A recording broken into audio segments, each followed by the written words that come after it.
Hi and welcome to What's Not to Like, and today we're looking at Mombasa by Alexander Pfister, and we played this the other evening and we really enjoyed it. It's about the third time we've played it, and we've played it two times quite recently. And the first thing I want to just think about is this theme, because I know quite a few people have had a kind of raised eyebrows experience with the theme, because clearly working on the idea of colonising Africa, which I think basically that's what it is, it doesn't sit very well with some people. It's one of those themes that you kind of wonder why he chose to use that theme. And possibly it'd be nice to think that Alexander started from the idea of wanting to actually explore that area. And I think a clue to that is the diamonds in the design. That stands out to me as something you might actually start the design from, the idea of sending out your units, whatever they are, army units or whatever they are, colonists, and trying to gain the access to these diamond provinces and grow the game from there. But of course, some people see that as a whole colonial shooting match, which I think is rather unfair, because there's very little else in there to say it's colonial at all in Africa. We had the same sort of slight dilemma with DR Congo, where several people commented, should you be doing a game about this terrible country where so much is going wrong and such hardship is taking place? But we felt we were trying to do a service to the country, if you like, try to look at it in an optimistic way as to what might help things move forward. And I think that was accepted by the hobby. But there's no doubt there is usually a reaction to these things. We had a similar thing with Nina and Pinter. We were no sooner than the Kickstarter, and we started to realise that in America a lot of people don't regard Christopher Columbus as a hero, and we were quite shocked by that, because I think from our side of the Atlantic he's always seen as somebody who was quite a great adventurer in lots of ways and took a great risk and tried to make things happen, but isn't always seen that way across the pond. So anyway, choosing your theme, choosing wisely, and hopefully gamers will appreciate that at the end of the day it is a game, and if it's treading on people's toes, hopefully it's done with a sensitivity. We didn't find our sensibilities were too grossly affected by this game. It is very much a game within itself. It's not exploring anything, I think, that is in any way too adverse to the natives of Africa. I hope not, anyway. Anyway, so that was one thing I wanted to just mention. Second thing is just say I think it's a terrific game. And a lot of people have commented on this very neat card action play that you get in it. The idea that you play some card actions down in front of you, and then after everybody's completed their turn, those move up above your action board, and then you select one of those groups and you can use those again, but the other ones will continue to grow above the action board and may be selected in a later turn. And it gives a lot of very nice planning decisions in the game, and really drives the game onto a terrific system. I think that what I'd really like to talk about is something slightly different to that. In fact, very different really. Because what I thought was really good about this game is that it's a game that quite uniquely, somebody will probably point out another game, but to my mind, I haven't played a game quite like it.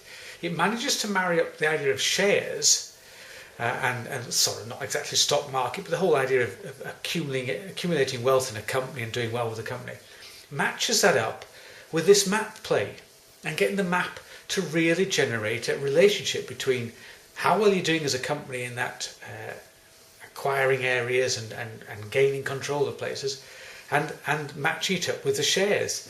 And I think that's terrific. Now, I played this game a couple of weeks back and won, because I played from Mombasa itself, and we played it with the original boards, the basic boards, if you like, where the Mombasa player, or the Mombasa company, should I say, is able to get some extra attacking options.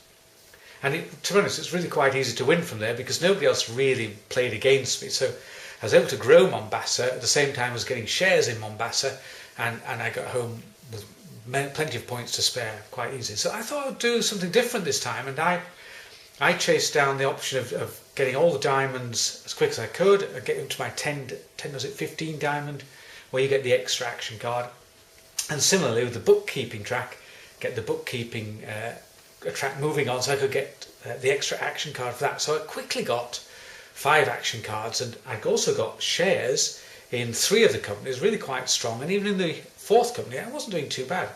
So I thought, oh, I've got lots of options here, I'm doing really, really well.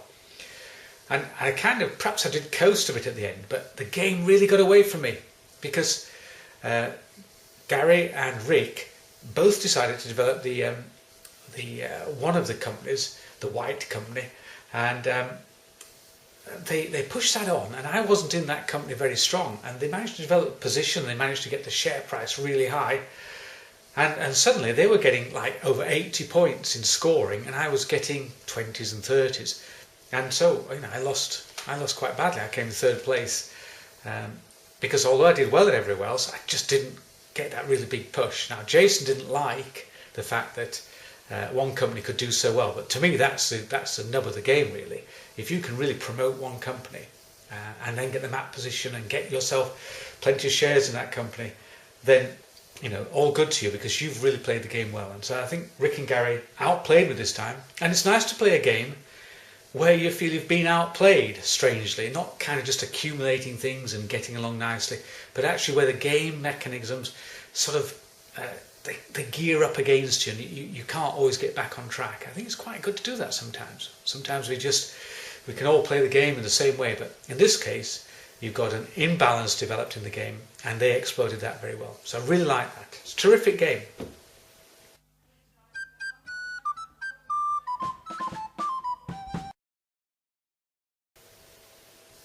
And coming to the more thoughts, though, there was something that we all discussed at the end, strangely, with the game. And somebody raised the question, the sort of notion, maybe there's just a little bit too much in the game to think about it, because it is quite a brain burner. And then we started to think that on a bit further. And what we realised was that the bit you really have to think about is this bookkeeping track, where the action cards you have in front of you, face up, generate a possibility of moving up the books if you match those books, and you can flip things over and you can move up this track. It's really, quite honestly, it's a game within a game, because it does take an extra lot of layer of thinking, very different from much of the rest of the game. And so we talked about that, and we thought, yeah, it is quite a lot, but then the game really needs that, because you get the extra action card by moving up the bookkeeping track, and also it gives you, something else to work on, really, quite honestly, in the game. And perhaps there wouldn't be enough interest in the game if you didn't have it. So I could quite accept it being there, and I don't think it is too much to have in the game. But what we did think after that was, what is it? What is this bookkeeping thing? Why are the bookkeeping things on the map? What exactly does this represent, that you've got to have things in your display to move up these books? And when you think about it, well, when I think about it, it seems really, the word I'd use is contrived, really. It's a great mechanism to making the game work really well. But is it really something that can we really thematically justify that? Well, does it matter? I don't suppose it does matter, really. But just draw it to your attention. You might find that interesting. Who knows? Anyway, nice talking. Look forward to seeing you again sometime soon.